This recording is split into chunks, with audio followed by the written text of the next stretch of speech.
L'Europe et l'Afrique ont rendez-vous les 2 et 3 avril prochains à Bruxelles, capitale de l'Union européenne.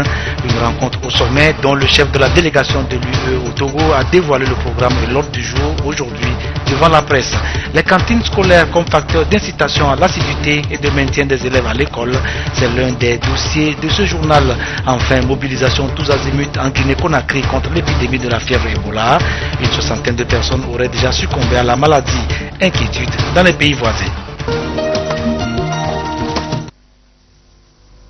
Mesdames, Messieurs, bonsoir et bienvenue dans cette édition. Les chefs d'État et de gouvernement de l'Union européenne et d'Afrique ont donc rendez-vous la semaine prochaine, précisément les 2 et 3 avril à Bruxelles, en Belgique. Après le Caire en Égypte, Lisbonne au Portugal et Tripoli en Libye, c'est dans leur capitale que les Européens ont convié leurs partenaires africains pour évoquer les questions d'intérêt commun. Celles-ci vont de la paix à l'immigration en passant par la sécurité, la bonne gouvernance et les changements climatiques.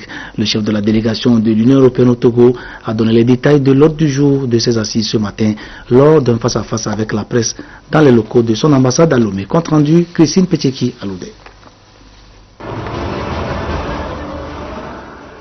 Depuis le dernier sommet Union européenne-Afrique à Tripoli en Libye, les deux continents ont subi des transformations importantes au niveau politique et économique.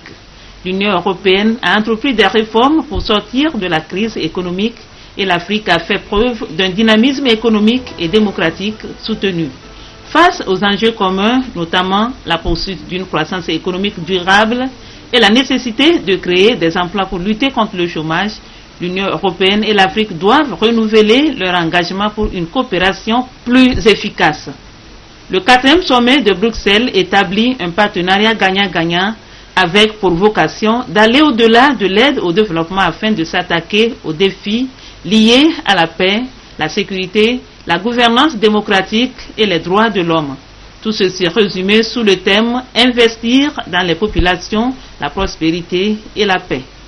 Les sujets de ce sommet parlent de prospérité. Donc, comment donner, comment vous accompagner dans le développement économique, comment on peut travailler ensemble pour créer plus d'entreprises, comment attirer plus d'investissements. Il parle d'éducation, il parle des populations, comment donner espoir aux jeunes.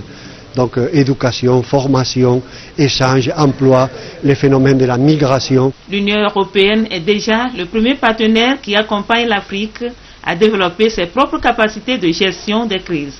Le sommet va se pencher sur les stratégies devant permettre d'approfondir le soutien de l'Union européenne pour la paix et la sécurité sur le continent. La sécurité maritime est un thème très important. Le Togo veut continuer à bénéficier de l'aide européenne qui est indispensable pour nos développements, tout en sachant que dans le cadre national qui est le cadre de la SCAP, cette thématique qui touche à la population, qui touche à l'emploi des jeunes, rentre dans la vision du président de la République. Sont attendus à ce sommet 80 chefs d'État et de gouvernement.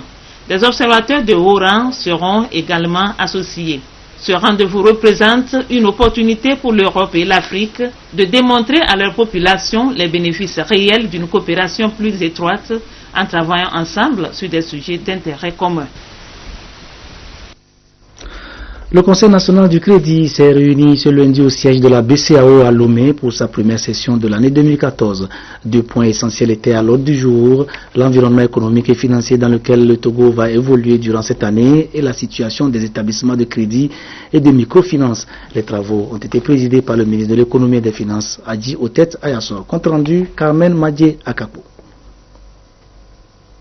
En 2013, la situation économique et financière du Togo a considérablement évolué. Le taux de croissance estimé à 5,6% le démontre assez bien. Ceci présage alors des perspectives favorables pour 2014. Dans ce contexte, la croissance de l'économie togolaise devrait continuer son ascension vers un taux de 6% attendu pour 2014. Pour consolider ses performances, le Conseil national du crédit, ici réuni, formule des recommandations. Nous avons noté de manière unanime que grâce aux efforts qui ont été faits, la situation économique de notre pays progresse. Et sur ce, le Conseil a recommandé que les efforts qui ont été investis se poursuivent de manière à faire en sorte que nous puissions atteindre un taux de croissance de 7%. Et un taux de croissance de 7% est estimé être le taux permettant de réduire sensiblement la pauvreté dans notre pays.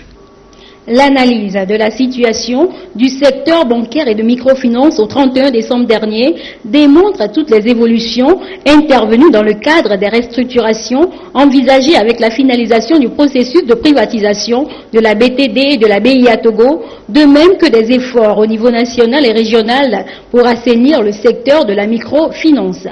Nous avons également noté que grâce aux efforts qui ont été faits, le gouvernement a réussi à privatiser 2 banques, à savoir la BTD et la BIA. Il reste donc au programme de cette privatisation 2 autres banques, l'UTB et la BTCI. Le Conseil a recommandé que le gouvernement poursuive avec les mêmes efforts de manière à faire en sorte que ces 2 banques-là soient privatisées. Le Conseil s'est également félicité de la création par le gouvernement d'un fonds national de la finance inclusive et s'est réjoui parce que ce fonds va sensiblement contribuer à renforcer les capacités des institutions de la microfinance et à permettre aux populations, surtout des couches les plus vulnérables, de pouvoir avoir accès au crédit.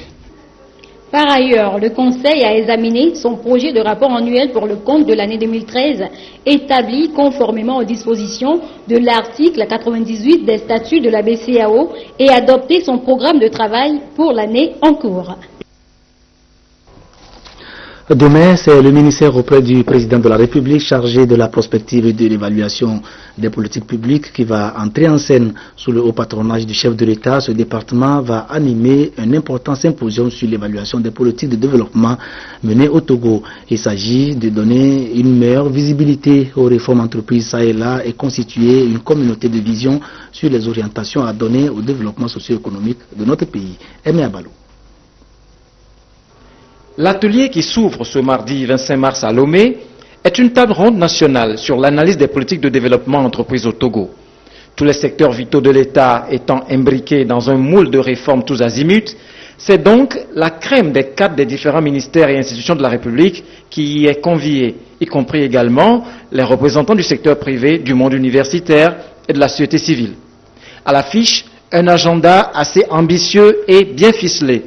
L'examen de la vision et des orientations du gouvernement en matière d'évaluation des politiques de développement, des échanges sur l'initiative pour les résultats en Afrique, puis l'analyse et la validation du rapport d'évaluation du plan d'action sur la gestion des résultats de développement au Togo. Tout ceci fera l'objet de débats au cours des plénières, des travaux en commission et des sessions de formation. L'évaluation des politiques publiques a 3 principaux objectifs. Le premier objectif, c'est celui de la redevabilité. Dans une démocratie, il faut être transparent et donc l'évaluation des politiques publiques participe du dynamisme du débat public. Le deuxième objectif, c'est la gestion. Vous savez, les ressources sont rares et les emplois sont importants. Donc, le deuxième objectif de la rencontre de demain, c'est comment allouer de manière optimale nos ressources rares. Et le troisième et dernier objectif de la rencontre de demain, c'est comment faire en sorte que l'évaluation des politiques publiques puisse être un moteur pour la décision. Faire en sorte que les politiques publiques qui ne sont pas efficaces puissent être infléchies, améliorées, et celles qui sont déjà efficaces puissent être amplifiées. Au finish, le lancement officiel d'un processus d'élaboration de la politique nationale d'évaluation des politiques de développement, puis l'installation d'une communauté togolaise des pratiques de la gestion axée sur les résultats. Les participants, près de 500, s'inspireront de l'exemple de certains pays de la sous-région en évaluation des politiques publiques, comme le Bénin, le Sénégal, le Niger, et même de certaines institutions comme la Banque africaine de développement. Les agents forestiers du Togo appelés à plus de conscience professionnelle dans la gestion des ressources dont ils ont la charge. Ce matin, les responsables du ministère de l'Environnement et des Ressources forestières sont allés à la rencontre du personnel de Tchévié, chef-lieu de la région maritime, pour leur rappeler leurs devoirs, à savoir le bon sens et le respect des textes régissant le secteur. Cette réunion marque le début d'une tournée dite de conscientisation des agents forestiers et elle fait suite à l'audit stratégique et organisationnel que vient de connaître ce département. Arnold Kilou. Face au changement climatique et les catastrophes naturelles qui menacent la planète, le département de l'environnement et des ressources forestières a pris un arrêté portant organisation et fonctionnement du dit ministère pour être en phase avec la communauté internationale et lutter contre ces problèmes émergents. La coupe anarchique du bois et le commerce illicite des produits forestiers sont autant de problèmes qui minent le secteur et qui méritent des actions urgentes pour sauver ce qui peut encore l'être. Pour y parvenir, les agents forestiers doivent prendre conscience de leur rôle et veiller au strict respect des textes régissant le secteur. Nous devons échanger pour voir avec eux les meilleures manières d'appliquer l'arrêté pour faire en sorte que nos résultats et nos interventions sur le terrain soient largement à la hauteur des attentes des plus hautes autorités de l'État et de l'ensemble de la population togolaise. Nous sommes donc là pour nous parler, pour échanger et pour nous conscientiser. Cette tournée nationale permettra au ministère de l'Environnement et des Ressources forestières de rappeler aux agents leur rôle et responsabilités et de partager avec eux les expériences tirées des situations contentieuses liées à la gestion des ressources forestières. Le premier dossier du jour nous situe justement dans les régions forestières pour parler du projet ZAP, zone aménagée agricole et planifiée, sur lequel le gouvernement togolais table maintenant avec le PNIAZA pour moderniser notre agriculture à travers l'élargissement des surfaces cultivables et leur exploitation à grande échelle. Concrètement, de quoi est-il question et qui seront les principaux bénéficiaires de ce projet? C'est ce que nous allons apprendre à travers ce reportage signé Isidore Koubatine. Au Togo, sur les 3,6 millions d'hectares de terres disponibles, seulement 1,4 million sont exploités par les agriculteurs avec des moyens rudimentaires. Aujourd'hui, l'État togolais veut promouvoir une agriculture mécanisée en mettant sur pied le projet ZAP, zone d'aménagement agricole planifiée. C'est un projet qui consiste à sécuriser d'abord le foncier, à aménager ce foncier et mettre ce domaine aménagé à la disposition des producteurs, en l'occurrence ceux qui souffrent d'accès à la terre. Je veux parler des femmes, je peux parler des jeunes sans emploi.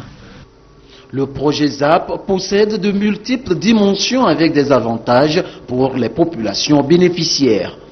Il y a la mise à disponibilité des moyens de production. Et qui parle de mise à disponibilité des moyens de production, je fais allusion là à des crédits, que ce soit des crédits agricoles ou des crédits pour les AGR, ou l'accès facile à des engrais, et, aux produits phytosanitaires, en fait toute la panoplie qui entre dedans.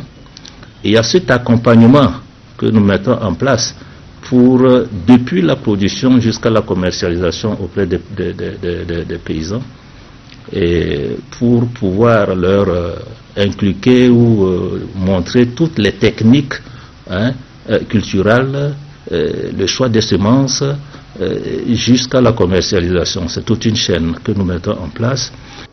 Pour l'instant, l'initiative couvre 13 zones à travers tout le Togo. Les bénéficiaires s'y donnent à cœur joie car leur niveau de vie s'améliore.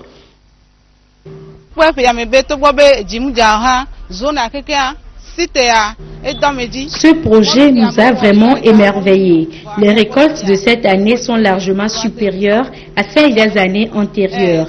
Nous espérons faire encore mieux à la longue pour nous autosuffire financièrement afin d'éradiquer la pauvreté.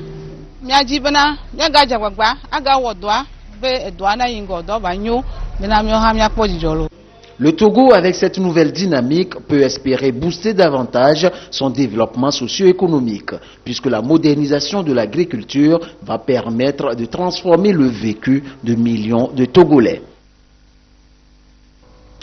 Et les études ayant démontré que c'est dans les zones rurales que l'abandon scolaire est le plus important et que la sous-alimentation en est l'une des principales causes, Le gouvernement a décidé de mener des actions d'envergure à ce niveau aussi. Et la parade a été trouvée. Il s'agit de l'installation des cantines scolaires avec l'aide des bailleurs de fonds, notamment la Banque mondiale. Une politique nationale d'alimentation scolaire a ainsi été adoptée et est actuellement en cours d'exécution. 252 écoles du préscolaire et du primaire seraient déjà bénéficiaires de ce programme, dont la première phase ira jusqu'en 2017. L'alimentation scolaire intégrée comme facteur d'incitation à l'assiduité et de maintien des élèves à l'école, c'est un dossier signé Komo POD. Cette initiative du gouvernement togolais d'offrir un repas aux tout petits apprenants, à savoir les élèves des établissements préscolaires et primaires publics, vient du constat selon lequel les calamités naturelles, surtout les inondations des années 2007 et 2008, ont porté un coup dur au pouvoir alimentaire d'un nombre important des ménages togolais. Nombreux sont donc des élèves qui difficilement arrivent à trouver une satisfaction alimentaire dans leur famille. Conséquence, les enfants à l'école sont déconcentrés et désertent les classes. Dans le cadre donc du projet de développement communautaire, le ministère du développement à la base, à son temps, avait initié justement cette prise en charge des enfants au niveau des écoles pour leur permettre d'avoir au moins un repas chaud dans la journée.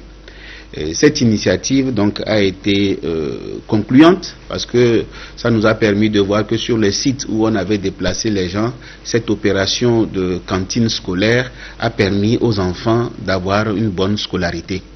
Et donc l'idée a été encouragée et soutenue par la Banque mondiale qui nous a appuyé le gouvernement dans la création de ces cantines scolaires. L'impact étant évalué positivement, il est important qu'au-delà, nous puissions intégrer justement ces cantines scolaires au niveau de nos établissements qui sont justement dans la précarité où les parents n'ont pas les moyens d'offrir un repas chaud à tous les enfants.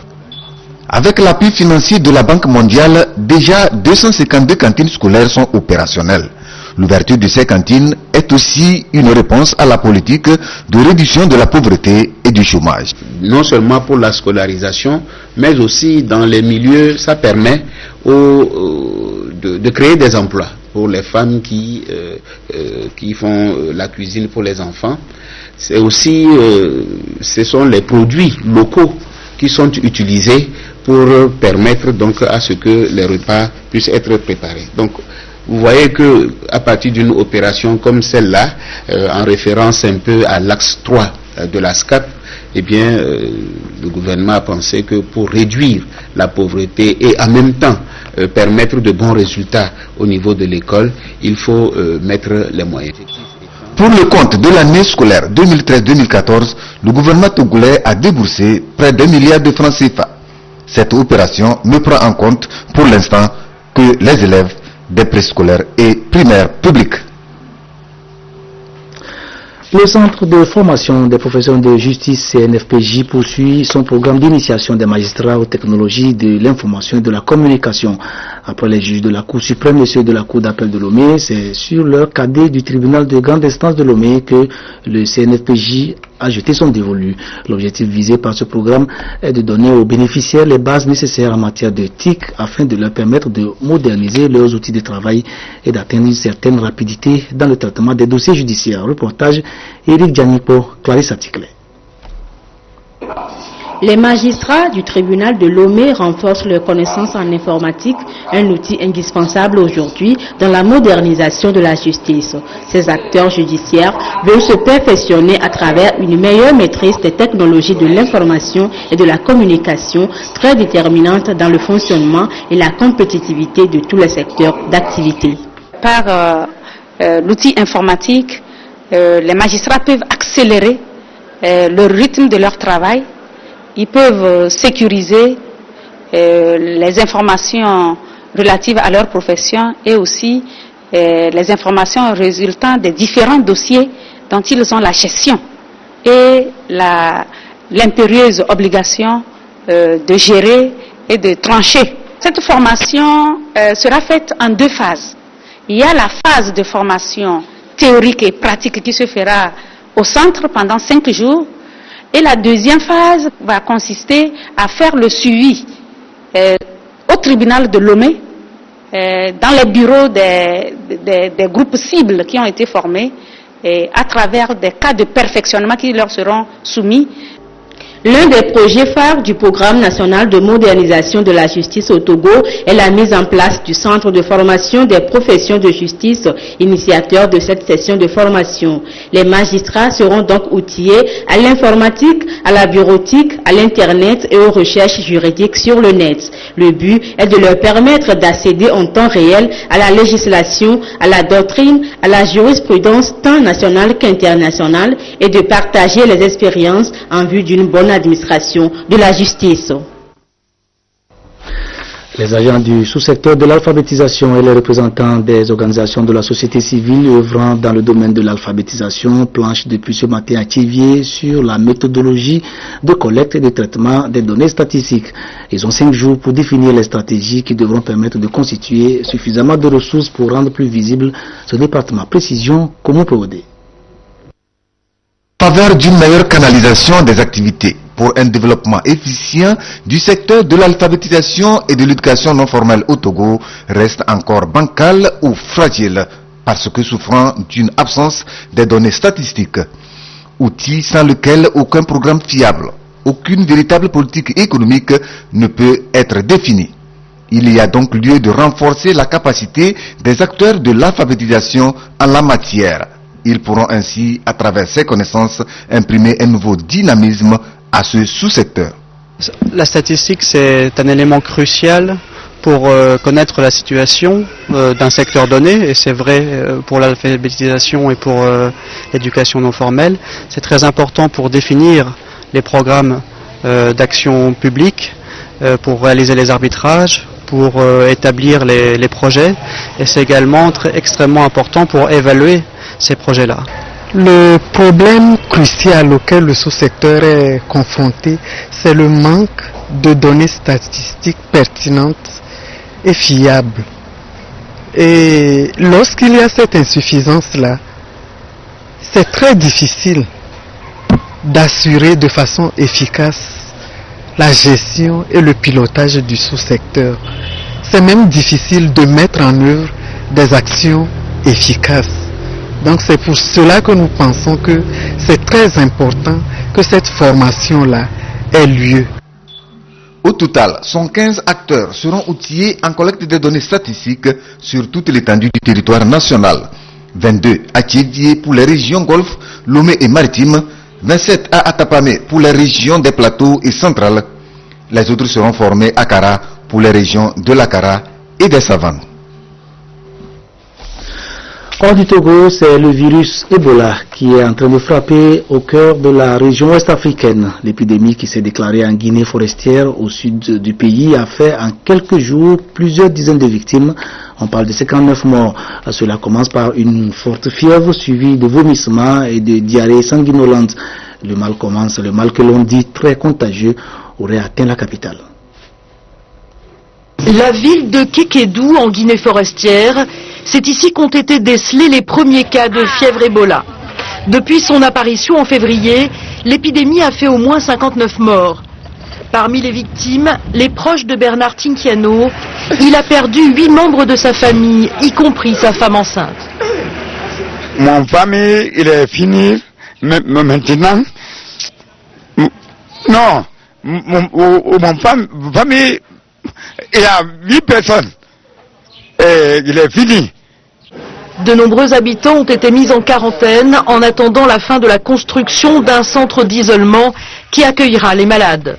C'est une des façons de contenir ce virus qui provoque une fièvre contagieuse, des vomissements et des diarrhées et qui tue dans la plupart des cas. À Kékédou, comme dans les communes avoisinantes, les personnels humanitaires sont débordés. Chez nous, vraiment, on n'a pas de matériel de protection pour ces volontaires-là même et le matériel manque. Le gouvernement guinéen est en état d'alerte. Il a envoyé en urgence des kits de protection en partenariat avec Médecins sans frontières et s'efforce de sensibiliser la population. mettre un périmètre de surveillance par rapport à ces zones-là et édicter, faire comprendre aux populations les mesures élémentaires d'hygiène, de consommation, de partage d'aliments, d'habits, de matériel, de manière à ce que l'épidémie reste circonscrite. Pour le moment, il n'y aurait pas de fièvre Ebola à Conakry. Les services sanitaires sont à pied d'œuvre. Toutes les mesures sont prises pour contenir l'épidémie qui inquiète aussi les pays voisins de la Guinée, le Libéria, la Sierra Leone et le Sénégal qui ont lancé des dispositifs de surveillance. Les pays voisins ont toutes les raisons de s'inquiéter. 6 cas suspects de la terrible maladie d'Ebola auraient été enregistrés ce lundi au Libéria. L'Égypte et cette condamnation massive et inédite d'un tribunal du Caire visant des partisans du président renversé Mohamed Morsi. 529 islamistes, membres des frères musulmans, viennent d'être condamnés à mort. 700 autres attendent leur jugement. La suite des brèves africaines en images avec ce naufrage sur le lac Albert entre l'Ouganda et la RD Congo qui a fait près de 100 morts et des dizaines de disparus. Les recherches se poursuivent pour retrouver d'éventuels survivants. Une nouvelle déculottée militaire infligée par l'armée somalienne aux islamistes Shebab en Somalie. Très remontés, ceux-ci s'en prennent à un bar au Kenya. Et puis le navire libyen transportant du pétrole frauduleusement chargé a raisonné la semaine dernière par la marine américaine à regagner Tripoli. Suivons tout cela dans l'ordre énoncé en partant donc de l'Ouganda. Sur les eaux du lac Albert, les recherches se poursuivent après le naufrage d'un navire qui transportait quelques 250 passagers. Pour l'essentiel, il s'agissait de réfugiés congolais qui avaient décidé de quitter l'Ouganda pour rentrer en RDC. 98 corps ont été repêchés. De la rive, 41 survivants assistent impuissants aux recherches. Le drame a eu lieu alors que les autorités ont lancé une campagne contre les dangers de la traversée du lac. Dans la région de Bas-Chabel, les forces du gouvernement somalien, épaulées par celles de l'Union africaine, ont repris la ville de Koriolé au Shebab. Après de violents combats, les islamistes liés à Al-Qaïda ont fui en direction de Baraoué, leur dernier bastion, entre la capitale et le port de Kismayo. L'offensive débutée en mars doit se poursuivre. 2 personnes blessées pendant le service dominical dans une église évangélique en banlieue de Mombasa au Kenya sont décédées durant la nuit, portant le nombre de morts à 6. 15 autres victimes sont toujours hospitalisées. L'attaque n'a pas été revendiquée, mais les Shebab, affiliés à Al-Qaïda, multiplient les actions terroristes au Kenya, reprochant à ce pays son intervention en Somalie. Le Morning Glory est de retour en Libye. Ce navire égyptien battant pavillon de complaisance nord-coréen a été arraisonné par la marine américaine puis remis samedi aux autorités libyennes. Les 21 membres d'équipage, le capitaine et 3 Libyens ont été transférés à la police judiciaire. Ce pétrolier contrebandier était chargé de 234 000 barils de brut achetés illégalement à une milice locale au port d'Al-Sadra. Le navire avait échappé aux autorités libyennes qui voulaient le bombarder avant l'intervention américaine.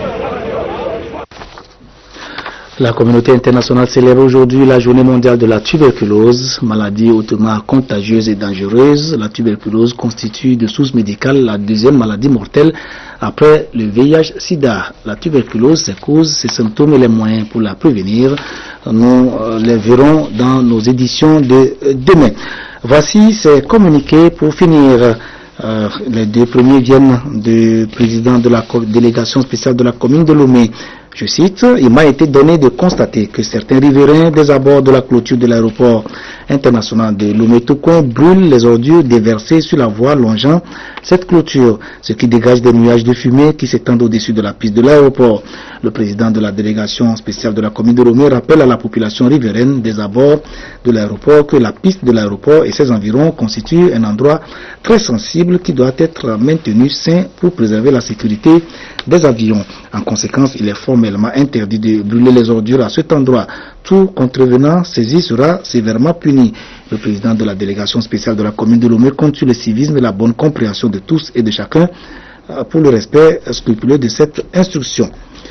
Le second communiqué signé du contre-amiral Fougan Deignon, président de la délégation spéciale de la commune de Lomé, dans le cadre de l'aménagement du centre d'enfouissement technique des ordures ménagères à Atiglimé Gleta, à Tidokui Gleta, à Siama Gleta dans le canton d'Akepe.